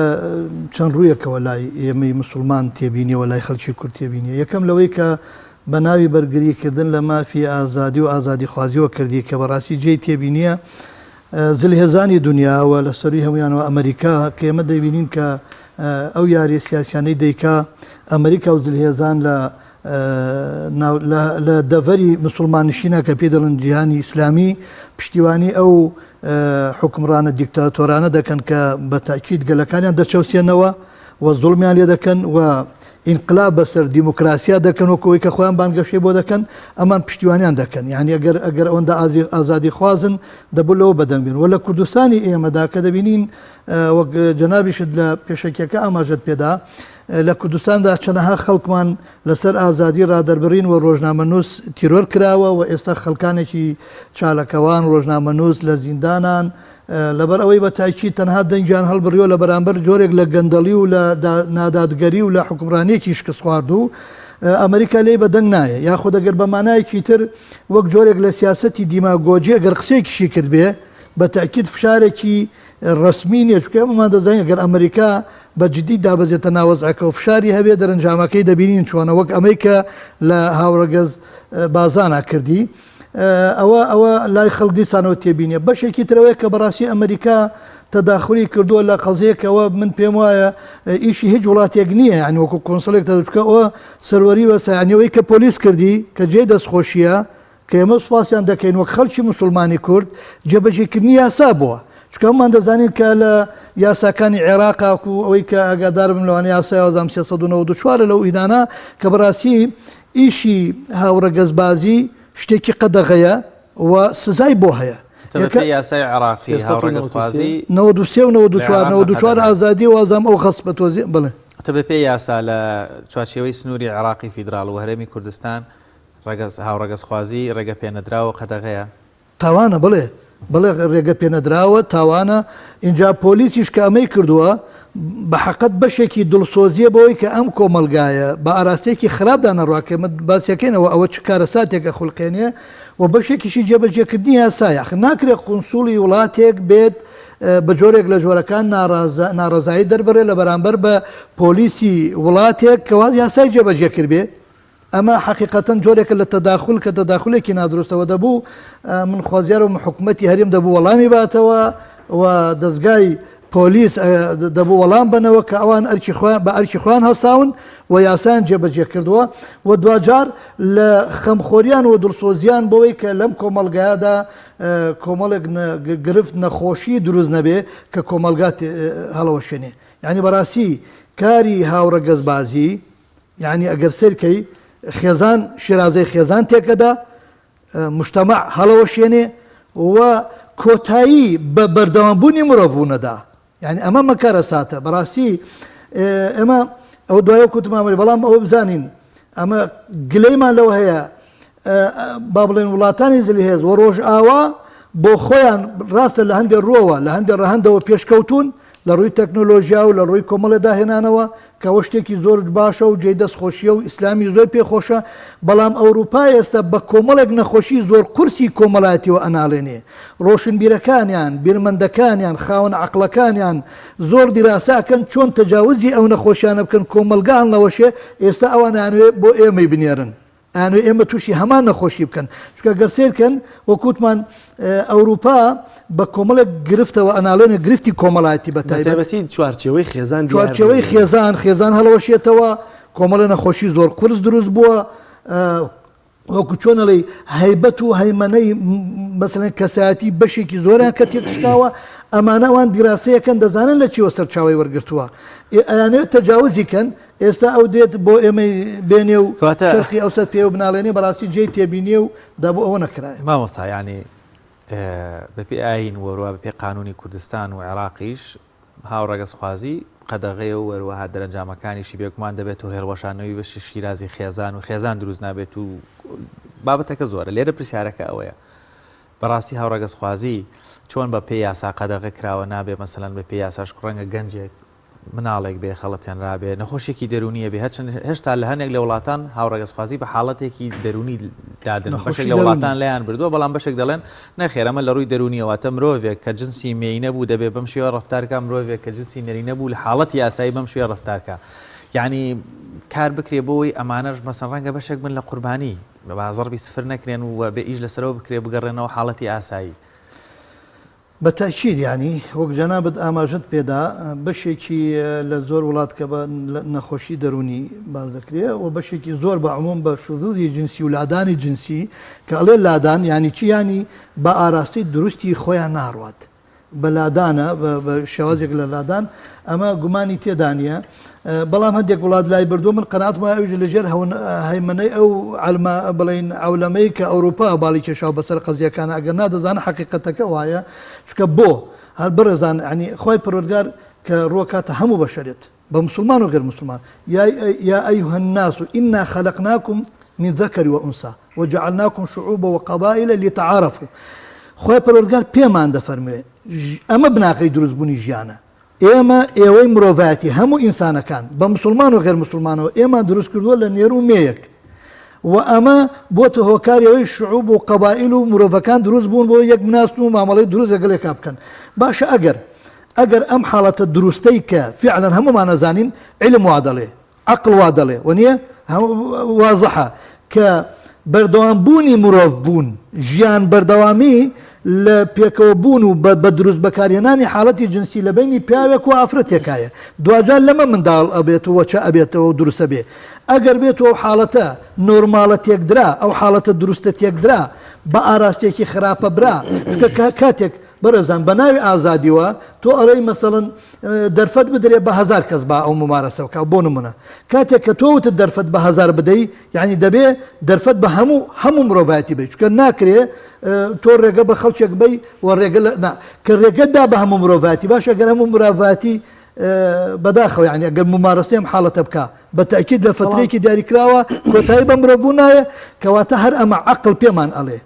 عقل پێمان ئەڵێ و علم پێمان ئەڵێ و هەر کەسێک ئەگەر شعوری بەکاربێنە پێمان ئەڵێ کاکە ئەمە هەر ئەسڵەن کۆتایی هێنانە بە ژیانی مرۆڤایەتی و بە بەردەوامی بوون لە بەشێکی ئەمەی کە بۆ نمونەیەسە کاکشوان هەواڵی پرسی ئایا بەشێکی دەبێت تۆزێ مافیان بینێ ئایا ئەمە ناکاتە پاساوی ئەوەی کە تۆ بە جۆرە جۆرەکان برەو بەمانە بدەیت و دەسەڵاتیش یا هەندێک کەسایەتی و هەندێک ئەتوانم بڵێم دەستگای مخابراتی و ئەمانە سوود لەمانە دەبینن چکە مامۆستا سەبا ئێستا بەشێک لەمانە بوونێتە تۆڕ بۆ خستنە داوی هەندێک خەڵک و بە واقع هەیە و بە دووەداچوونم بۆ کردووە لەوەی کە ینی ناکرێت گەنجێک کابرا خێزاندارە پیاوێکە ئیشی هەیە ناتوانێت ببێتە خاوەنی خانووی خۆی بەڵام سیر دەکەی یەکێک لەم هاوڕەگەز بازانە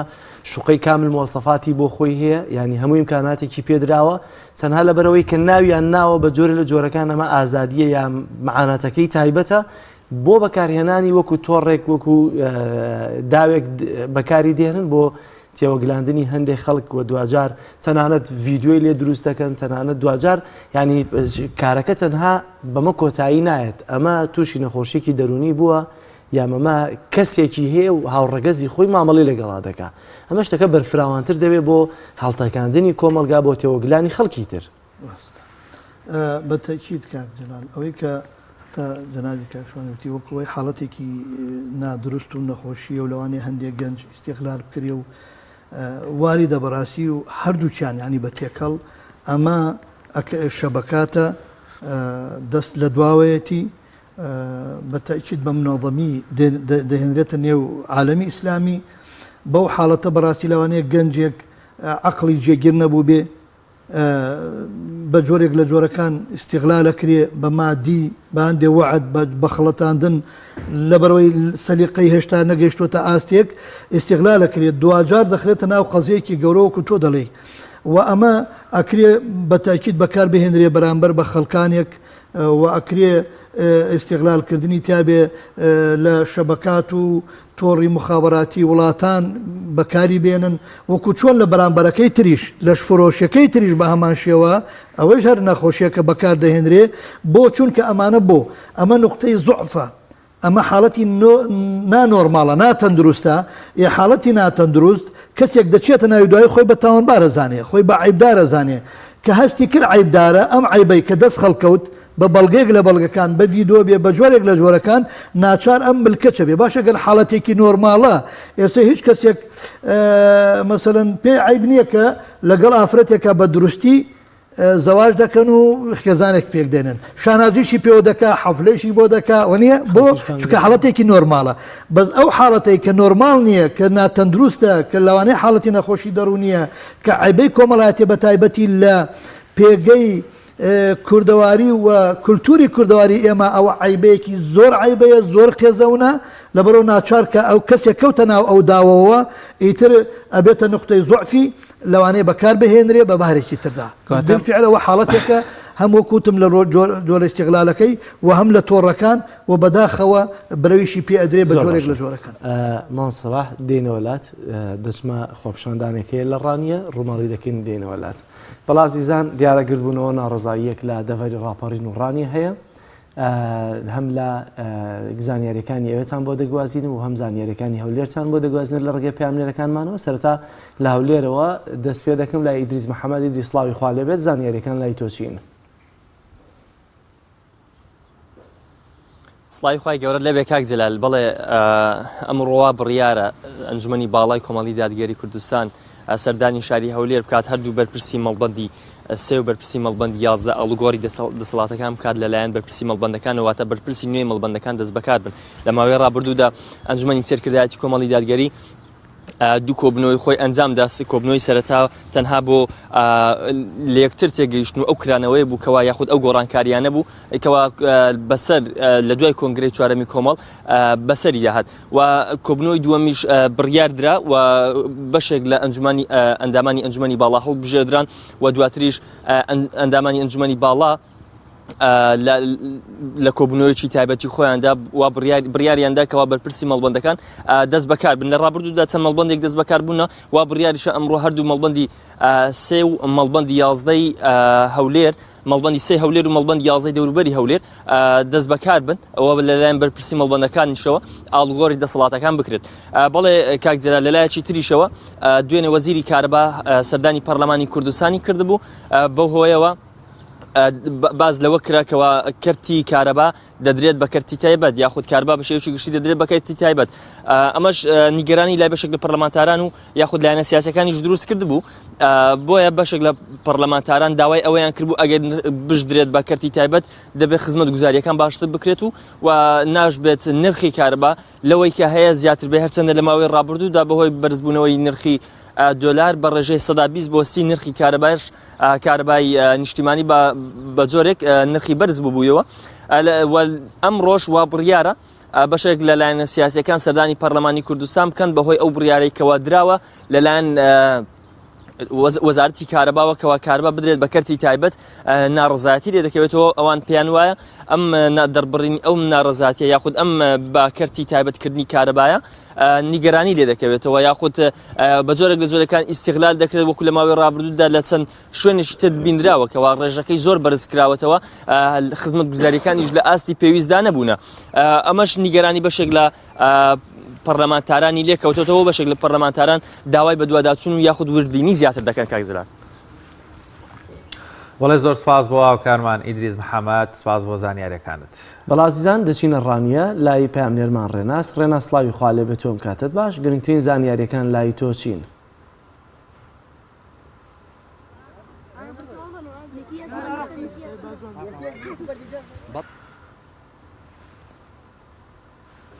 لە هاوڵاتیانی گوندی قەمتەران ئەنجام داوە دیارە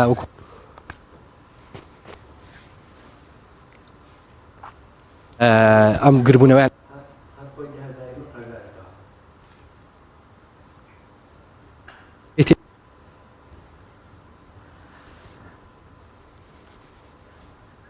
دوای چەندین جار داواکردن لە بەرپرسانی حکومی بە تایبەتە ئاوادانکردنەوە شارەوانی بەڵازیان دیارە گرفتمان هەیە لەگەڵ ڕاستەوخۆکەی ڕێناسدا. بەڵێ دیارە دەنگی کاکە ڕێناس ناگاتە لامان کردبوونەوەیەک هەیە کۆمەڵێک لە دەڤەری ڕانیە کردبوونەوەی ناڕزایی هاوڵاتیانە بوو. ئێمە چینەوە لای بابەتەکەی خۆمان مامۆستا سەباخ دوو حاڵەت هەیە. هاوڵاتیەک گەنجێک لە ڕەگەزی نێر لە ڕەگەزی مێ لە ڕووی جسمیەوە لە ڕووی باڵێن حاڵەتی تەندروستیەوە هیچ کێش و گرفتێکی نییە. ئەمانە بۆ چوونیان دەگۆڕێ و مەسەنەن دوو کچ حەز لە یەکتر دەکەن دوو کوڕ حەز لە یەکتر دەکەن. ئەمانە ڕەنگە حاڵەتی دەرونیان تێکچوو بێ وەک باسمان کرد نەخۆشیەکە لە یادانێکە خەڵەتێنراوێکە بە هەر پێوەرێک بۆ نمونە ئەمانەیە چکە دوو حاڵەتەیە من بەشێکی تریش هەیە جۆرێکی تێژ دوای دەچمە سەری لەمانە ینی بۆ خراپە گروپێک لە مامۆستایانی یاینی گروپێک لە قانونیەکانەوەی لە قانون شارەزان گروپێک لە پزیشکە پسپۆڕەکان یعنی چۆن حملەیەک هەیە بۆی گەنجانی ئێمە بابەتیان لە ئاسایی بکرێتەوە شتێکی تەبیعیە و ئازادی خۆتانە و مافی خۆتانەوە لە کاتێکی شام مزاعفاتەکانی کۆمەڵگە هەڵدەوەشێنێتەوە خێزان تێک دەدا و هەنێ قەدر و قیمت هەیە نامێنێت و بە یەک دنیا گرفتی تر ینی بۆ خراپە تیمێکی تۆکمە هەبێت لەم حاڵەتانیان هیچی تێنادەچۆن دەچمە زیندان دەچمە لایەن وەرە تی دەگەێنم لە ڕووی قانونیەوە ئەمە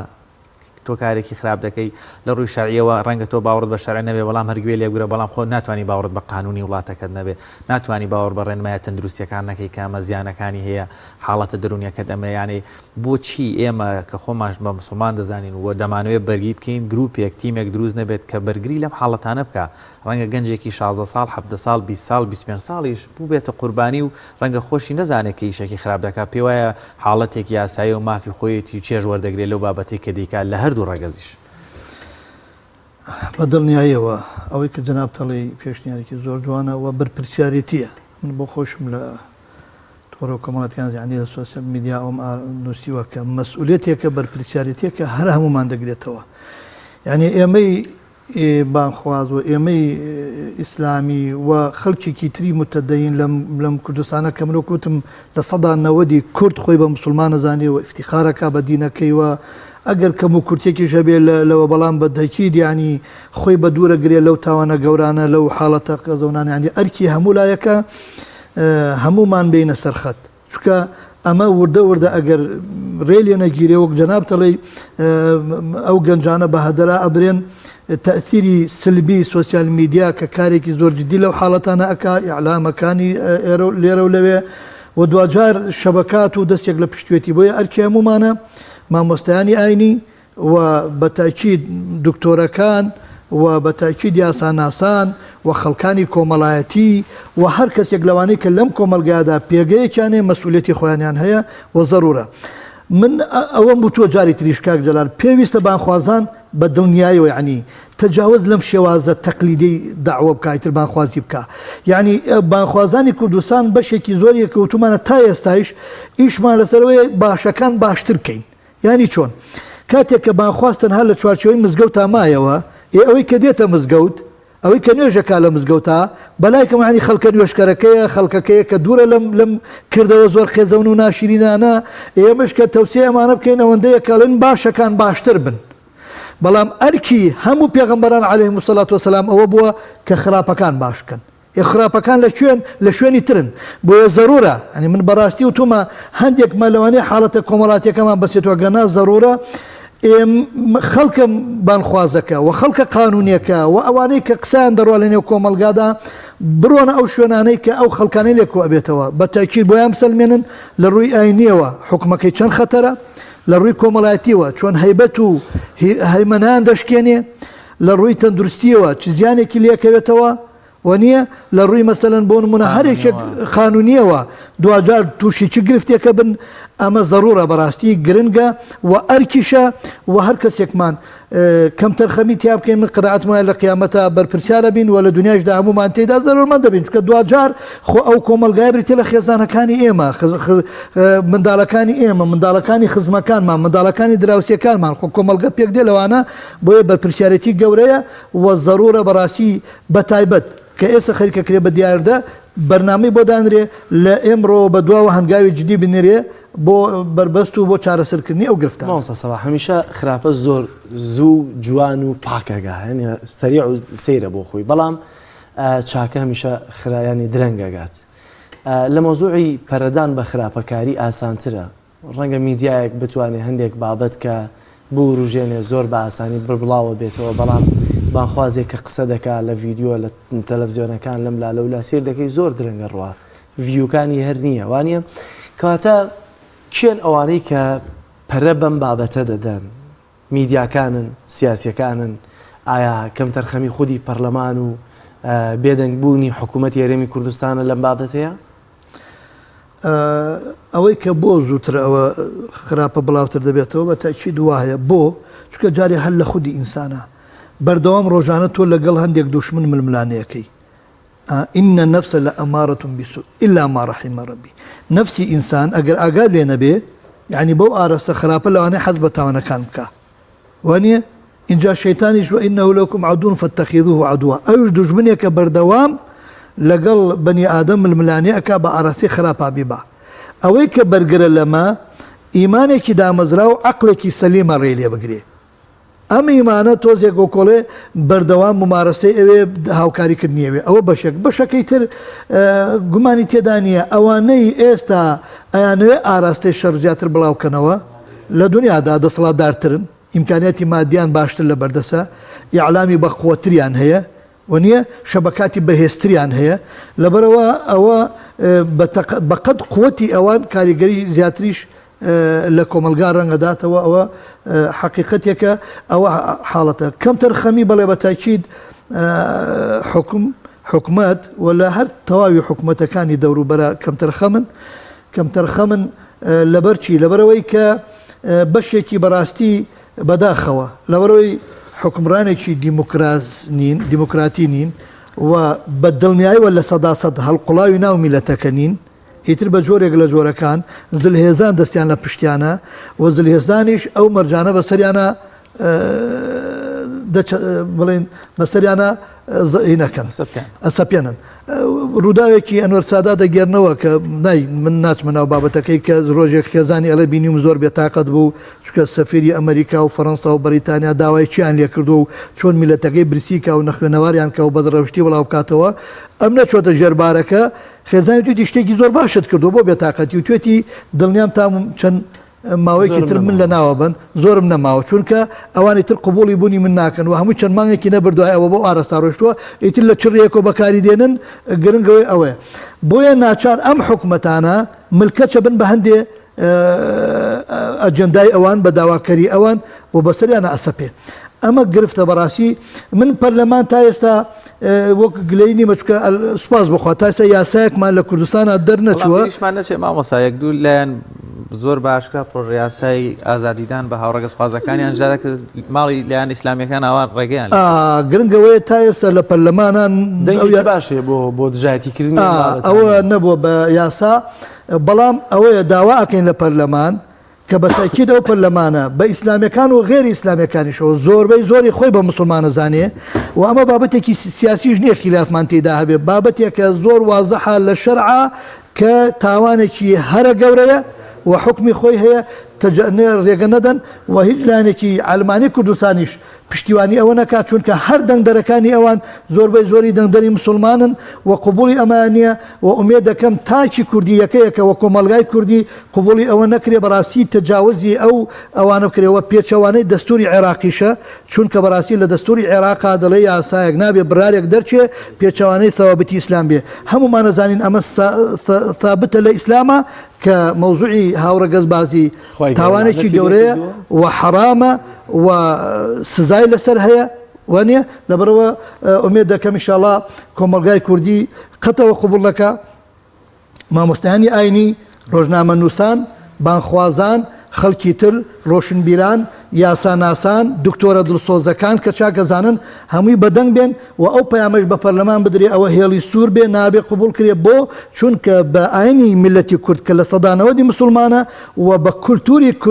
کوردەواری ئێمە کە هەمیشە کورد خاوەنی کولتورێکە بەڕاستی مەردایەتی دروست کردووە پیاوەتی لە ئینسانە دروست کردووە ئەوە قبول نەکرێ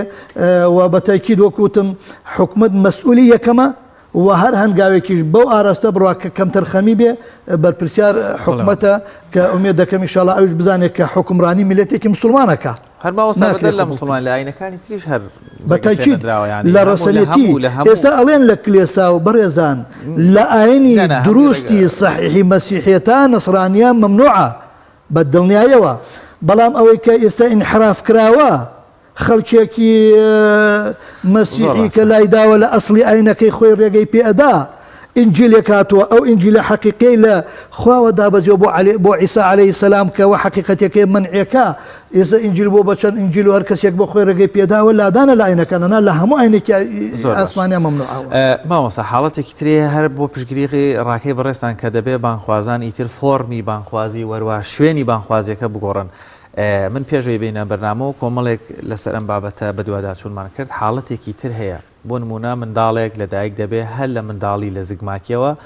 دوو ڕەگەزە واتە یان شکلی لە شێوەی خاتونێکە و بەڵام لە ئەسڵا کوڕە یاخود بە پێچوانە و شکلی لە کوڕە و لە ئەسڵا خاتونێکە حەزد و ئارەزوەکانی کێشەیتیایە ڕەنگە دەبوو وەکو کوڕێک مامەڵەکە بەڵام ڕەفتاری لە کچانەچێ ینی ئەمانە هەر لە زگماکیەوەن ڕەنگە ڕێژەیەکی کەم بن ئەم حاڵەتان هەیە واتە دوو ڕەگەزن لە زمانی کوردی پێیانڵێن دوو ڕەگەزەکان ئەمانە چەند گرنگە ئێستاکە مامۆستایانی ینی زووکە زۆر بنەماڵە ئەی شارێتەوە لە باتێ بچێ مناڵەکەی چارەسەر بکە پیشانی دکتۆری بدا بۆ نمونە هەستەکانی دەگلاکاتەوە زانستی تۆ پێشکەوتووە مە ڕەنگە سەردەمانی زوو نەبێ و دەبێ مامۆستایان و بانخوازانیش ڕێنمایی ئەو بنەماڵانە بکەن کە نەترسن لە شاردنەوەم حاڵەتە بۆی نەتیجەی خراپی نەبێ قەیچەکە نەشتەرگەری دەکرێت کام ڕەگەزەی هەستی زۆرتر تێدا بۆ ڕەگەستە دەگۆڕێ. پێشنیاری بەڕێستان پەیامی بەڕێستان بۆ مامۆستایانی لەم بارەیەوە بۆ ئەو هاوڵاتیانی بۆ خانەوادانی ڕەنگە سە لەو حاڵەتانیان هەمرو نەزانن چی بکەن یانی دواتریش ئەگەر ئیهمالی بکەی یانی ئەمە هەنێک بابەتی مینی و تێر مناڵەکان دەرکردووە ینی ئەمە مناڵێک قوربانیە دواتریش ئەویش دەبێتە گرفت بۆ کۆمەڵگە. ئەو حاڵەتانە کە ڕۆدەن کە بەتاکید حاڵەتی دەگمنن دیارە لە ئەنجامی چ بەڵام بەڕاستی نەعیبەیە و نەتاوانە لەبەرەوەی جارێ هەر خودی کەسەکە بە ویستی و ئیرادەی خۆی نەبووە وە ئەوە حاڵەتێکە یعنی ئەبێ جارێ بە خێزانەکان بڵین ئەو حاڵەتە نەعیبەیە و نەتاوانە وتنعتی نەتاوانێکی شەرعیە نەتاوانێکی یاساییە و نەعیبەشە بەڕاستی لە کۆمەلگا بۆیە ضرورە وەک جەناب فەرمی هەر لە سەرەتاوە معالەجە بکرێ و مامۆستایانی ئاینی ضرورە بەڕێسان هەندێک قۆناغ تێپەڕێنین ئێمە لە زەمانێکی ترا دەژین لە سەردەمی تەکنۆلۆژیا دەژین لە سەردەمی سۆسیال میدیا دەژین شت بە شاراوەیی نامێنێتەوە ضرورە ینی هەندێکشت لەوانەیە لە زەمانێکە وا بە چاکزێنرا بێ بشارێتەوە ئیثارە نەکرێ وا بە چاکزانرا بێ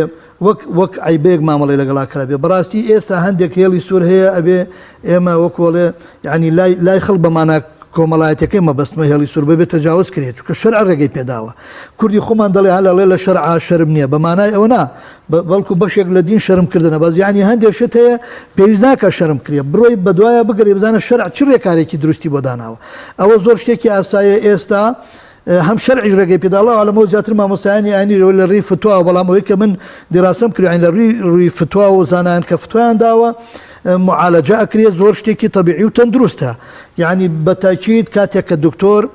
دکتۆری پسپۆر کە بڵێن سەری دەکا بە دوواداچوون دەکا فەحز دەکا دەزانێ ئەم کەسە بە چ لایەکیا زاڵترە بەلای مینایە زاڵترە یا بەلای نێرینا زاڵترە چارەسەری بۆ کرێ و دەڕاتەوە سەر حاڵەتە نۆرمالەکەی خۆیشی و دوای لەوانەیە تاکێکی سەرکەوتوش بێ لە کۆمەلگا بتوانێت کەسێک بێ خزمەتێکی زۆر باشی بە کۆمەڵ بکە کۆمەلگاوە ممارەسەی جنسی بڵێن حاڵەتە نەوعێتە جنسیەکەی خۆی بکە ئەگەر ئافرەتە خێزانێکی ئافرەتێکی سەرکەوتوو بێ و بە پێچوانەوە دوایی بتوانێت پیاوێکی سەرکەوتوو بێ لەبەرەوە بەڕاستی ئەوەی کە جەنابەت منیش پشتیوانی ئەەکەم مامۆستایانی ئاینی ئەم تەوعیە بە خەڵک بدەن باسی بکەن ئەگەر حاڵەتێکی وا هەیە هەر ماڵەکە خۆیان با خەڵ نەزانێ بە تەبیعی بڕۆن سەردانی دکتۆر بکەن بڵێن حاڵەتی کیوامانەیە بۆ معالەجەکە و بە هەر کەسی نەزانێت دەکرێت بە ناوی عەمەلیاتێکی ترۆ باس کرێ عملیاتێکی باتنی کراوە ڕێخۆڵە کراوە نازانم هەرچی ناوەنەی بەڵام با ماڵەکان بزانن ئەو حاڵەتە هەم معالەجەی هەیە و هەم شتێکی زۆر باشە و هەم قورسایی بۆ تاکەکەی خۆیان نەگەڕێتەوە دەتوانێت کەسێکی نۆرمال بێ لە کۆمەلگا بەتەواتی کەەوە حاڵەتێکی زۆر تەبیعیە و دوجاریش وەکوت مەشکری خەڵکێکی بۆ نەوعی نەزانێ بەڵام بەڕاستی ضرورە معالەجە بکرێن ئەوە بەهانە نیە بۆ ئەوەی ئەمانە مەشغوڵ بن بە لادانی جنسیوە خوانەخواستە بە ئاراستێکی خراپ ئەو بەهانە نیە. زۆر باشە مامۆستا سەباح جاران ئەگەر لە گەڕەکێک خێزانێکی خراپەکاری تێدا بووایە هەموو گەڕەکەوە بوونەوە چۆن ئەم خێزانە دەرپەڕێن کاکە بڕوە مووی لە کۆڵ ئێمە ببێتۆ لەم گەڕەکەیا بڕوە بە خەڵکی تریش مناڵەکانیان کوڕوکچەکانیان تووشی گرفتی تر نەبن. ئێستا دەبینین هاوڕێگەسخوازی بە ئاشکرا لەسەر شاشەی میدیاکان پشتگیری لێکرێ دەبینین وڵاتان بە ئاشکرا لەسەری دێنە جواب دەبینین حکوومەت بێ هەڵوێستە بەرامبەر بەم پرسە لە کاتێکا تەواو پێچوانەی یاسایە هەڵوێستی خەڵک دەبێت چۆن بێ لەمەیە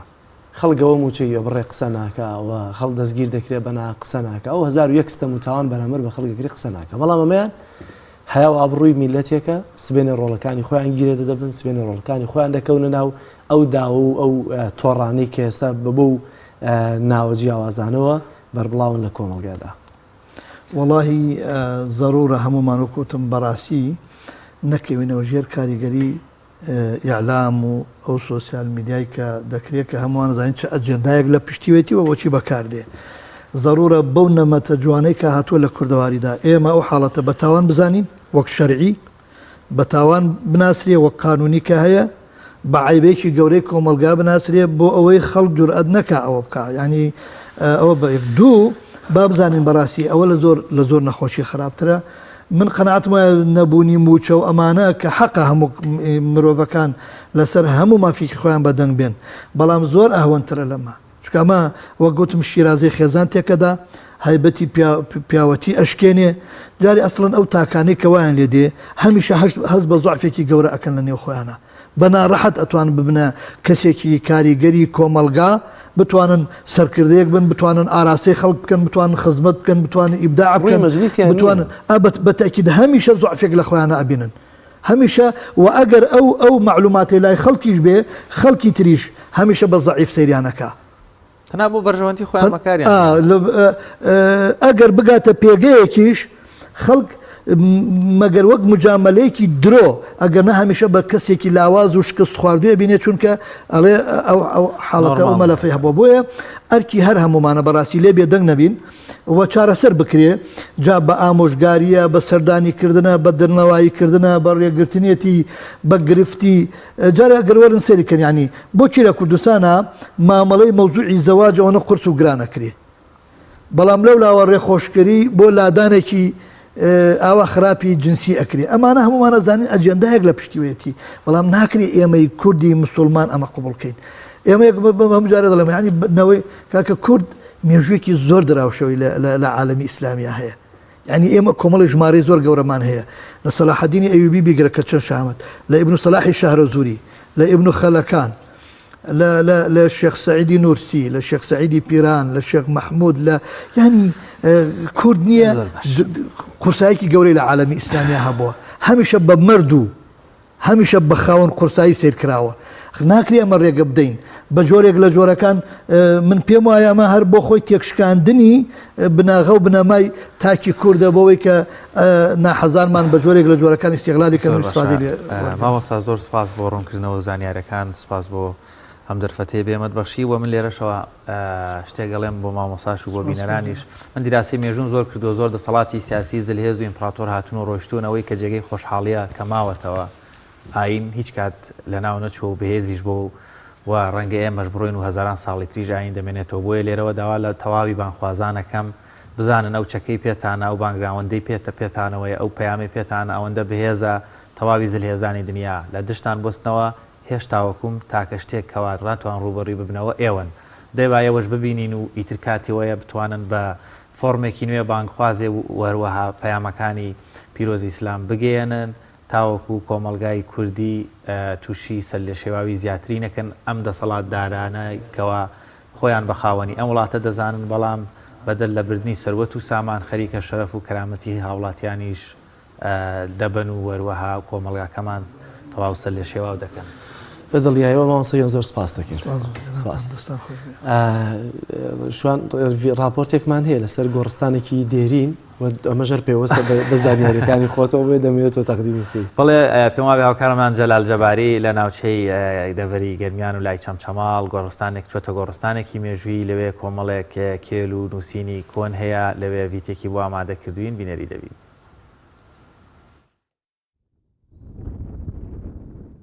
دیمەنەکانی گۆڕستانی پیریادیە لە سنووری ناحی شۆڕشی سەر بە قەزای چەمچەماڵ لەگەڵەوەی تەمەنی ئەم گۆڕستانە هەزاران ساڵ دەبێت و بە یەکێک لە شوێنەوارە مێژوویەکانی سنووری قەزای چەمچەماڵە ژمار دەکرێت بەڵام هاوشێوەی شوێنەوارە مێژوویەکانی دیکە پشتگوێ خراوە و تا ئێستاش گۆڕستانەکە شوورایەکی تایبەت بەخۆی نییە ئەمەش ئەوە دەسەلمێنێ کە لایەنە پەیوەندیدارەکان ئاوڕی جددیان لە شوێنەوارە مێژوویەکانی سنوورەکە نەداوەتەوە ڕۆژنامەنووسێک کە دانیشتووی ناوچەکەیە حکوومەت و لایەنە پەیوەندیدارەکان لە ئاسپاراستنی شوێنەوارە مێژوویەکانی سنوورەکە بە کەم تەرخەم دەزانێت ئەم گۆڕستانە مێژوویەکی زۆر کۆن و دێرینی هەیە بە حکمی ئەوەی ئەم گۆڕستانە گۆڕستانی پیرادی سەر بە گوندی پیرادیەوە گوندی پیرادی لە قەزای چەمچەماڵ کۆنتور و دێرینترە ئەوەندەی مێژونووسان و شارەزایان لەو بارەیەوە ئاماژەیان بۆ کردووە بەڵام بەداخەوە ئەبینین لە گۆڕستانەکەدا بە حکمی ئەوەی هیچ پەرژینێکی نییە هیچ بربەستێکی بۆ نەکراوە و نزیکیشە لە ناحی شۆڕشەوە ڕۆژانە خەڵک ئاژەڵ دەکاتە سەر ئەم گۆڕستانە بۆیە لێرەوە داواکەی لەلایەنە پەیوەندیدارەکان لە بەتایبەتی لایەنی شوێنەوار و ئاسەوار پەرژینێک بکرێ بە دەور ئەم گۆڕستانەیە بۆی خەڵک ئاژەڵ نەکاتە سەر گۆڕستانەکە و هەم گۆڕستانەکە وەکو شتێکی مێژووی بمێنێتەوە. گۆڕستانی پیریادی بە دووری 5 کیلۆمەتر دەکەوێتە ڕۆژەڵاتی قەزای چەمچەماڵەوە شارەزایەکی بواری مێژوو شوێنەواریش دەڵێت تەمەنی گۆڕستانەکە زیاتر لە 1000 ساڵ دەبێت هاوکات نیگەرانیشە لەوەی کە تاکو ئێستا فەرمانگەیەکی تایبەت بە شوێنەوار لە سنوورەکەدا بوونی نییە. مێژووی ئەم گۆڕستانە دێرینە کە بە نزیکەی 1000 بۆ 1200 ساڵ پێش ئێستاکە بڵین بنیاد دراوە بەڵام بەهۆی دۆزینەوەی پاشماوە شوێنەوارەکان مێژووی ئەم گوندە زۆر دێرینترە ئەویش بەهۆی ئەوەی پاشماوە شوێنەوارەکان دەگەڕێنەوە بۆ سەردەمی سێمی ئاشوورەکان 911 بۆ 612 پێشداین دیارە ئەم گوندە لە ڕووی ئاینیەوە پێگەیەکی تایبەتی هەبوو و بایەخی خۆی هەیە لەبەرەوەی دێرینترین مزگەوت لەم سنوورەیە دەگەڕێتەوە بۆ نزیکەی 1100 ساڵ لێرە بنیاد نراوە ناوەندێکی ئاینی بووە. سنووری قەزای چەمچەماڵ دەوڵەمەندە بە شوێنەوارە مێژوویەکان سنوورەکەش خاوەنی زیاتر لە 200 ناوچەی شوێنەواری مێژوویە کە دیارترینیان چەرموو بەردەبەلەک کەریم شایر قەڵای سپی حەسار دارقەڵا لە گوندی قوولە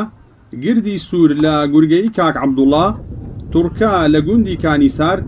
پڕجۆکە لە گوندی تەوەکەڵی سەرو قەڵای گوندی حەسەن کەنۆش ئەمانە و سەدان شوێنەواری دیکە. هاوشێوەی گۆڕستانی پیریادی لە سنووری قەزای چەمچەماڵ سەدان شوێنەواری مێژوویی بوونیان هەیە بەڵام بەهۆی نەبوونی فەرمانگەیەکی تایبەت بە شوێنەوار لە سنوورەکە و گرنگجینەدانی لە ناپەیوەندیدارەکان بە شوێنەوارەکانی سنوورەکە بەشێک لە شوێنەوارە مێژوویەکانی سنوورەکە خەریکە بەرەو لە ناوچوون دەچن. جەلال جەباری تایبەت بە بەرنامەی پەیامی ڕۆژ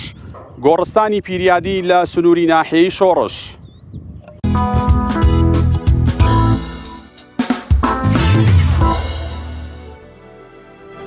بەڵازدان و خۆشەویستان بەرگۆ و بابەتەکانی پەیامی ڕۆژی ئەمڕۆمان پێشکەشکردن سپاسدانەکەین تا ئەم ساتە بینەرمانە بۆ هیواییکە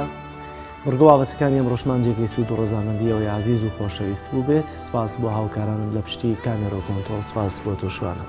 تا سبەینێ تەندروستیەکی باش و چاکتان بۆ دەخوازیین بەخوای گەورە مێرەبانتان ئەسپێرین ماڵتانەوە خواتانە